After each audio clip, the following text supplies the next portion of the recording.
अस्सलाम वालेकुम। फिर से वेलकम आपको लर्नोलॉजी पे। आई माई सेल्फ दानिश हुसैन। हमने न्यूक्लियस के जो पहला पार्ट था उसमें हमने उसकी डिस्कवरी की बात की थी। उसके अलावा उसके कंपोनेंट्स जो अंदर उसकी बनावट होती है, कौन कौन सी चीज़ें मौजूद होती है, उस पर बात की थी। ठीक है, उसकी मैंने आपको डिस्कवरी भी बताई थी कि प्लांट और एनिमल में दोनों में रॉबर्ट ब्राउन ने डिस्कवर किया था। प्लांट में एक ऑर्काइड प्लांट का किस्म है, उसमें उसने डिस्कवर किया था। उस पर फिर कभी हम बात करेंगे। आज जो दूसरा पार्ट है, उस दूसरे पार्ट में हम जो चीज़ें डिस्कस करने वाले हैं, एक इम्पोर्टेंट चीज़ है जो है टाइप्स ऑफ न्यूक्लियस। क्योंकि न्यूक्लियस के भी जो है ना टाइप्स होते हैं।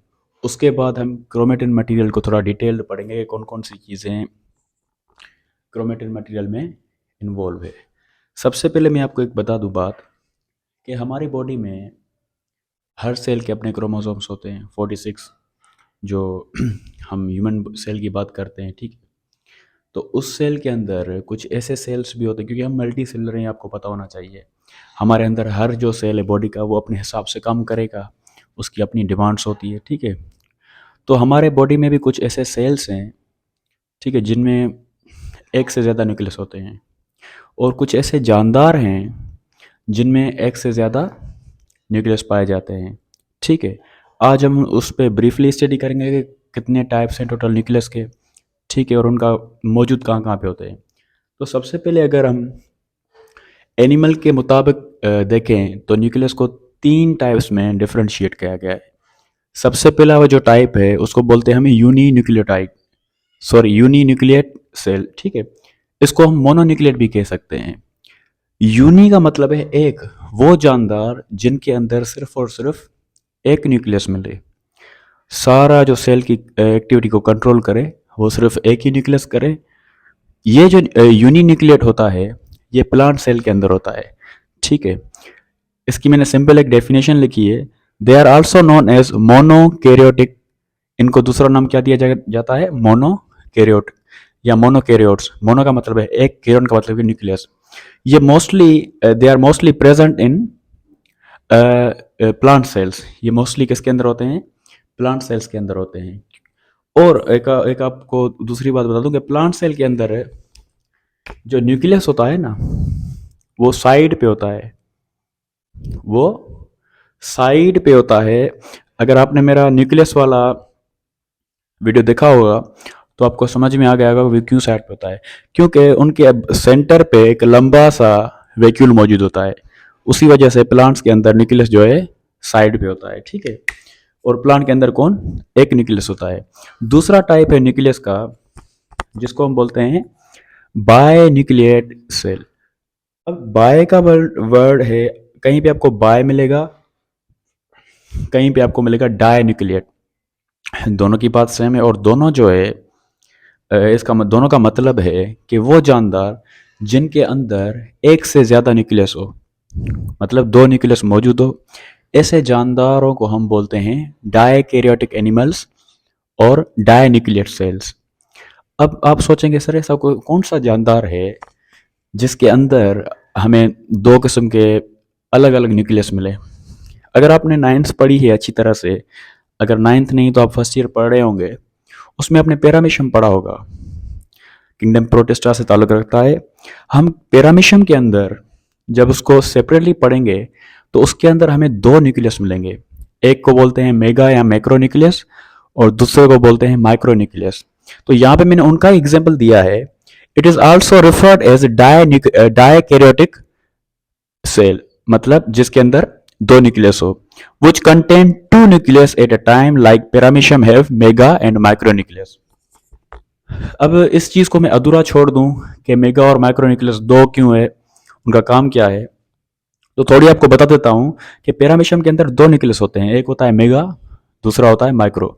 जो मेगा होता है वो रिप्रोडक्शन पर्पस पे काम आता है। ठीक है, और जो माइक्रो होता है वो जो है मेटाबॉलिज्म करवाता है, प्रोटीन सिंथेसिस वगैरह माइक्रो के अंदर होती है। ठीक है, उसके बाद है मल्टी न्यूक्लिएट। अब दो तक तो बात समझ में आ रही थी हमें कि भाई दो भी हो सकते हैं, लेकिन हमारी अपनी बॉडी में कुछ ऐसे सेल्स हैं जिनमें एक से ज़्यादा नहीं, दो से ज़्यादा नहीं, बहुत सारे न्यूक्लियस मौजूद होते हैं। और जहाँ पे आपको बहुत सारे न्यूक्लियस मौजूद मिले, उनको हम बोलते हैं मल्टी न्यूक्लिएट या पॉली न्यूक्लिएट। एक बेहतरीन एग्जाम्पल है मल्टी न्यूक्लिएट और पॉली न्यूक्लिएट की। हमारे अंदर मसल सेल्स होते हैं, मसल सेल्स में एक से ज़्यादा न्यूक्लियस मिलेंगे आपको, मतलब दो से भी ज़्यादा मल्टी न्यूक्लियस मिलेंगे, क्योंकि हमारे अंदर जो ज़्यादा से ज़्यादा एनर्जी जो हमारी यूटिलाइज होती है वो मसल सेल्स करते हैं। ठीक है, उसके अलावा बोन मैरो के अंदर भी आपको एक से ज़्यादा या दो से ज़्यादा न्यूक्लियस मिलेंगे। ये तीन टाइप्स थी न्यूक्लियस की एनिमल्स के मुताबिक। एक था यूनिन्यूक्लिएट जिसको हम मोनोकैरियोटिक बोलते हैं, दूसरा था बायोन्यूक्लिएट जिसको हम डाइकैरियोटिक बोलते हैं, और तीसरा था मल्टी न्यूक्लिएट जिसको हम पॉलीन्यूक्लिएट बोलते हैं। इनकी आपको मालूमात हो गई कि कहाँ कहाँ पे मौजूद होते हैं, क्या काम है। अब हम थोड़ा आते हैं एक नई चीज़ पे। कल मैंने उसको मेंशन नहीं किया था लेकिन लिखा था, अगर आपने लेक्चर में नोट किया हो तो। एक होते हैं ई न्यूक्लिएट सेल्स। अब सर ये क्या बाज रहा है, ये तो हमने कभी सुना ही नहीं है। आपने सुना होगा कि जब मैच्योर होते हैं मैमल्स तो उनके आरबीसीज के अंदर न्यूक्लियस नहीं होता, उनके आरबीसीज के अंदर न्यूक्लियस नहीं होता। तो ई न्यूक्लिएट का मतलब है वो जानदार जिनके अंदर सेल हो लेकिन उनके अंदर न्यूक्लियस ना हो। Sir nucleus brain of cell है, आपने कल बताया है, तो इनके अंदर न्यूक्लियस नहीं होगा। वजह क्या है बाबा? वजह यह है कि हमारे अंदर आरबीसीज को सबसे ज़्यादा ज़रूरत होती है ऑक्सीजन की। और अगर हम देखें सेल को तो ये एक सेल है, एनिमल सेल, ठीक है, ये एनिमल सेल है, इसके अंदर ये न्यूक्लियस है। तो हमें चाहिए रेड ब्लड सेल को चाहिए ज़्यादा से ज़्यादा ऑक्सीजन। तो जितनी ऑक्सीजन अंदर आएगी न्यूक्लियस की मौजूदगी में, वो ऑक्सीजन न्यूक्लियस वाली जगह पे नहीं आएगी। तो इस वजह से ये अपना न्यूक्लियस को ड्रॉप आउट कर देते हैं, जैसे इनके अंदर कंजप्शन ऑफ ऑक्सीजन प्रॉपरली सारे सेल के अंदर आए। तो मैंने लिखा है cell without nucleus are known as enucleate cells. RBC of mature mammals lack nuclei due to the more intake of oxygen, क्योंकि उनको ऑक्सीजन की ज्यादा जरूरत होती है। ठीक है, उसके बाद हम आते हैं क्रोमेटिन मटेरियल पे। उसको थोड़ा मुझे कैमरा को साइड पे करना होगा।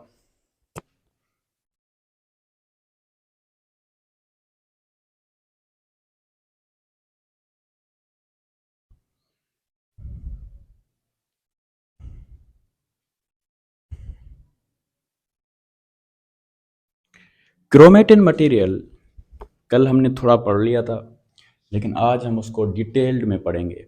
ये डायग्राम आपको नज़र आ रहा है, इस डायग्राम के अंदर इसको हमने एनिमल सेल बनाया है। एनिमल सेल के अंदर न्यूक्लियस नज़र आ रहा है, न्यूक्लियस के अंदर आपको थ्रेड्स नज़र आ रहे हैं।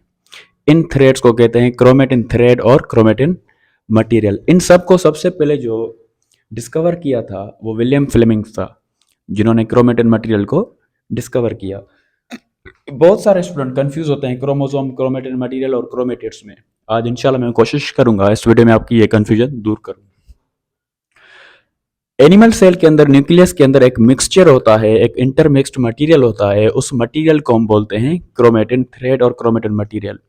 याद रहे क्रोमेटिन मटेरियल की अगर बात कर रहे हैं तो ये एक मिक्स्ड फ्लूइड है, जिसके अंदर आपको न्यूक्लिक एसिड भी मिलेंगे, प्रोटीन्स भी मिलेंगी, एंजाइम्स भी मिलेंगे, ठीक है। उसके साथ साथ उसके अंदर पानी भी होगा।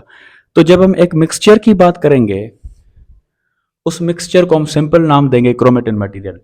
लेकिन जब सेल डिवाइड होगा, डिवीजन फेस में जाएगा, तो वो थ्रेड्स जो हैं एक दूसरे से सेपरेट हो जाएंगे, सेपरेट होकर कंडेंस हो जाएंगे। कंडेंस का मतलब है थिक हो जाएंगे। जब क्रोमेटिन मटेरियल थिक हो जाएगा, कंडेंस हो जाएगा, विजिबल हो जाएगा, उस क्रोमेटिन मटेरियल को हम बोलेंगे क्रोमोसोम्स। तो यहां पे मैंने लिखा है chromatin thread are intermixed with one another and perform chromatin material. At the time of cell division, that thread become dark and thick, which now known as chromosomes. Division के दौरान ये जो मटेरियल है वो थिक हो जाता है, condense हो जाता है, फिर ये क्रोमेटिन से कन्वर्ट हो जाता है सेपरेट है क्रोमोसोम्स में। ठीक है, हमारे अंदर 46 क्रोमोसोम्स होते हैं। आपको याद रहे कि हमारी सारी बॉडी में 46 क्रोमोसोम्स नहीं होते। हमारे एक एक सेल के अंदर 46 क्रोमोसोम्स होते हैं, चाहे वो बाल का सेल हो, चाहे वो स्किन का सेल हो, चाहे वो बॉडी के किसी भी ऑर्गन का सेल हो। अगर हम उसको निकाल के उसके ऊपर स्टडी करेंगे तो हमें 46 क्रोमोसोम मिलेंगे। ठीक है, जितने हमारे बॉडी में सेल्स हैं, हर एक सेल के पास अपने 46 क्रोमोसोम्स होंगे, ठीक है। अब क्रोमोसोम्स क्या है? क्रोमोसोम्स को समझने के लिए एक सिंपल डेफिनेशन ये है कि सबसे पहले क्रोमोसोम्स जो है प्रोटीन और डीएनए के बने हुए होते हैं, ठीक है। उनके अंदर हमारा जो हेरिडिटी मटेरियल होता है। अब ये हेरिडिटी मटेरियल क्या है, ये अभी हम समझते हैं। Chromosomes is basically a nuclear protein made up of nucleic acid and a special protein called histone. Chromosomes जो है हिस्टोन प्रोटीन और डीएनए से मिलकर बनते हैं, ठीक है। एक हिस्टोन एक स्पेशल प्रोटीन है, वो स्पेशल क्यों है आगे मैं आपको समझाऊंगा, ठीक है। अब अगर मैं थ्योरी से हट के थोड़ा डायग्राम के बराबर में आऊं तो आपको क्रोमोसोम्स अच्छे तरीके से समझ में आएगा। मैं वीडियो देखूं, सही आ रही है?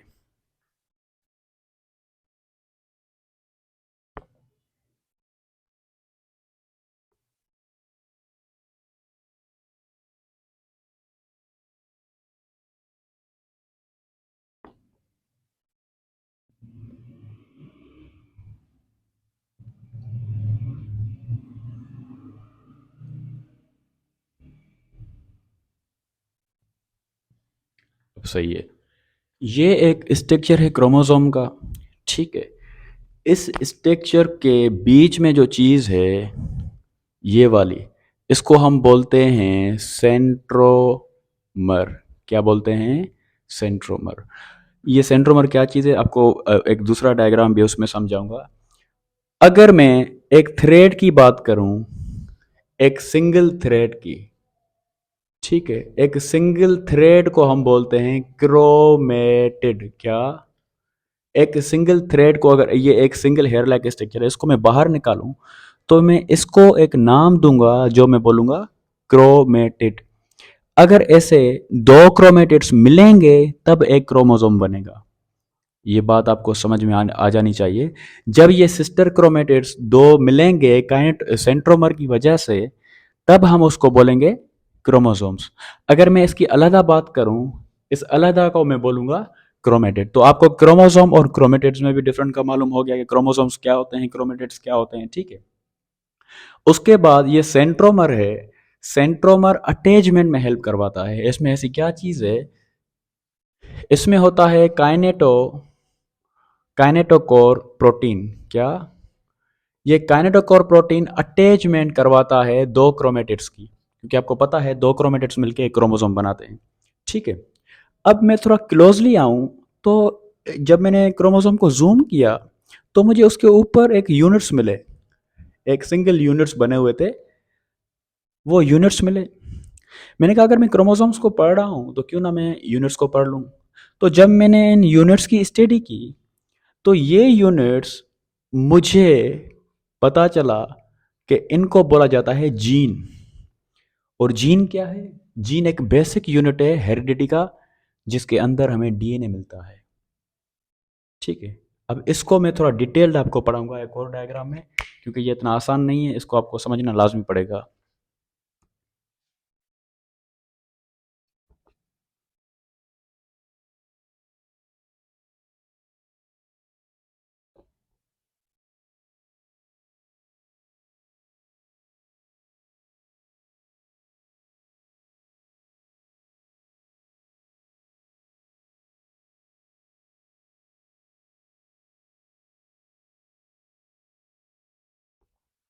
अब ये जो डायग्राम आपको नज़र आ रहा है, ये दोनों मुख्तलिफ क्रोमोसोम्स हैं। ये अलग क्रोमोसोम है, ये अलग क्रोमोसोम है, ठीक है। ये अगर मैं इसकी बात करूं तो ये एक क्रोमोसोम है जो दो सिस्टर क्रोमेटिड्स के साथ मिलके बना हुआ है। इस क्रोमोसोम के बीच में एक सेंटर मिलता है जिसको मैं सेंट्रोमर बोलता हूँ। सेंट्रोमर का दूसरा नाम है प्राइमरी कंस्ट्रक्शन। इस प्राइमरी कंस्ट्रक्शन या सेंट्रोमर के अंदर एक प्रोटीन मिलता है जिसको बोलते हैं काइनेटोकोर। उस प्रोटीन की वजह से दो क्रोमोसोम्स आपस में अटैच होते हैं, मिले हुए होते हैं, ठीक है। अगर मैं इस क्रोमोसोम्स को डिटेल्ड स्टडी कराऊं, बाहर इसके अंदर जो मटेरियल पड़ा है जिसको हम डीएनए बोल रहे हैं, उसको मैं बाहर निकालूं तो मुझे एक लॉन्ग 2.2 मीटर का एक बड़ा थ्रेड मिलेगा, जिसको देख के मैं पहले तो शॉक हो जाऊंगा कि इतनी सी छोटी चीज में इतनी बड़ी चीज कैसे है। जब मैं इसको बाहर निकालूंगा तो मुझे मालूम होगा कि ये जो है डीएनए है। अब मैं शौक में चला गया कि इतनी छोटी चीज़ में इतना बड़ा डीएनए कैसे? तो मुझे एक प्रोसेस समझ में आया।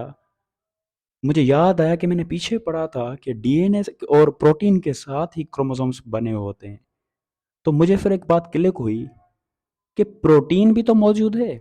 क्या पता उस प्रोटीन की मदद से ये क्रोमोसोम्स के अंदर आया हो। तो जब मैंने उस प्रोटीन को स्टडी की और डीएनए को स्टडी की, तो मुझे मालूम हुआ डीएनए एसिडिक है। That means DNA contain negative charge, acidic है। और जो हिस्टोन है उसके अंदर, प्रोटीन है उसके अंदर पॉजिटिव चार्ज है। ये कॉन्सेप्ट आपको बाद में समझ आएगा, पहले इसको समझे। जब मैंने इसको डिटेल स्टडी की, तो ये थ्रेड के बीच में कुछ प्रोटीन्स अटैच थे। उस अटैचमेंट के दौरान इनके अंदर क्वेलिंग प्रोड्यूस हो रही थी। ये सिकुड़ते जा रहे थे, छोटे बनते जा रहे थे, सर्किल में आते जा रहे थे। जितने सर्किल्स बन रहे थे उतना ये छोटा होता जा रहा था। तो मैंने कहा क्या वजह है इनके अंदर ये कर्व्स आ रहे हैं, ये सर्किल में चेंज हो रहा है। तो मैंने जब उसको स्टडी किया, तो मुझे इसके अंदर हिस्टोन प्रोटीन नज़र आया। हिस्टोन प्रोटीन क्या करते हैं, डीएनए के थ्रेड्स को जो है आपस में अटैच करवा के उसकी साइज को एडजस्ट करते हैं। और इस क्वालिंग के प्रोसेस को हम बोलते हैं न्यूक्लियोसोम्स। न्यूक्लियोसोम्स एक सिंपल प्रोसेस है जिसमें डीएनए की क्वालिंग होती है हिस्टोन प्रोटीन के साथ। सर ये कैसे हो रहा है? बाबा ये हो रहा है कि डीएनए के पास नेगेटिव चार्ज है, प्रोटीन हिस्टोन प्रोटीन के पास पॉजिटिव चार्ज है। ये जब आपस में दोनों मिलेंगे तो अट्रैक्ट करेंगे, अट्रैक्ट करेंगे तो क्वाइलिंग होगी, क्वाइलिंग होगी तो एक स्मॉल थ्रेड बनता जाएगा। इस स्मॉल थ्रेड के प्रोसेस को हम क्या बोलेंगे, न्यूक्लियोसोम्स। और उस प्रोसेस के दौरान जो चीज़ बनेगी उसको हम बोलेंगे डीएनए। आई होप ये आपको समझ में आ गया होगा। उसके अलावा जो क्रोमोसोम्स की एजेस होती है, उस एजेस को हम बोलते हैं टीलोमर। टीलोमर क्या करता है कि दूसरे क्रोमोसोम्स की आपस में अटैचमेंट करवाने से रोकता है। ठीक है। ये सिंपल एक, तो सिंपल तो नहीं, थोड़ा डिटेल्ड है। ये एक लेक्चर है क्रोमोसोम्स के बारे में भी थोड़ा मैंने आपको बता दिया, क्योंकि इसके बहुत सी टाइप्स और मौजूद हैं। मेटासेंट्रिक ये सब पढ़ेंगे हम, टीलोमेट वगैरह। ठीक है। उम्मीद है ये आपको समझ में आ गया होगा और आपका न्यूक्लियस हुआ पूरा। फिर जल्दी मुलाकात होगी। दुआ में याद, लेक्चर को शेयर करें और चैनल को सब्सक्राइब करें। Thank you so much. अल्लाह हाफिज़।